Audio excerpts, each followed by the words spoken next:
ಉಡುಪಿ ಕೃಷ್ಣ ಮಠದಲ್ಲಿರುವ ಕಡೆಗೋಲು ಕೃಷ್ಣನ ಮೂರ್ತಿ ದ್ವಾಪರ ಯುಗದಲ್ಲಿ ಕೆತ್ತನೆಯಾಗಿತ್ತು ಅನ್ನೋ ವಿಷಯ ನಿಮ್ಗೆ ಗೊತ್ತಾ?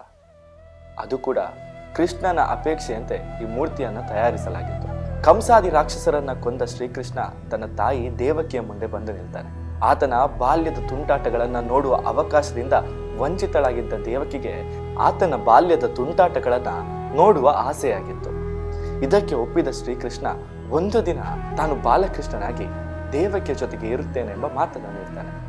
ಆ ಇಡೀ ದಿನ ದೇವಕಿ ತನ್ನ ಮಗುವನ್ನು ಅಂದರೆ ಬಾಲಕೃಷ್ಣನ ಜೊತೆ ಕಳೆಯುತ್ತಾಳೆ.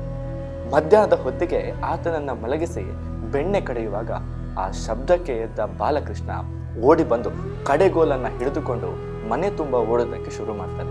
ಆತನ ಬೆನ್ನು ಹಿಡಿದ ದೇವಕಿ ಸುಸ್ತಾಗಿ ಒಂದು ಮೂಲೆಯಲ್ಲಿ ಕೂರುತ್ತಾಳೆ.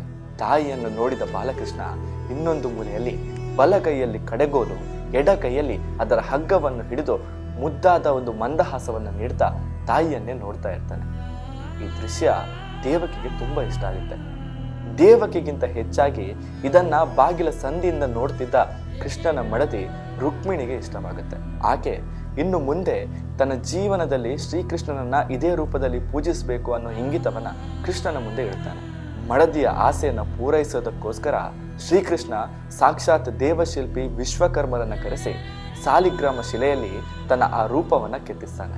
ಮುಂದಕ್ಕೆ ರುಕ್ಮಿಣಿ ಆ ಮೂರ್ತಿಯನ್ನ ಪೂಜಿಸ್ತಾ ಬರ್ತಾಳೆ. ಕಾಲಾಂತರದಲ್ಲಿ ಕೃಷ್ಣನ ಅಣತಿಯಂತೆ ದ್ವಾರಕ ಸಮುದ್ರದೊಳಗೆ ಸೇರಿಬಿಡುತ್ತೆ.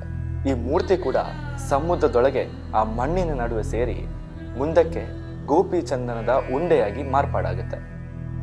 ಮುಂದಕ್ಕೆ ಆ ಗೋಪಿ ಚಂದನದ ಉಂಡೆ ಉಡುಪಿಗೆ ಹೇಗೆ ಬಂತು?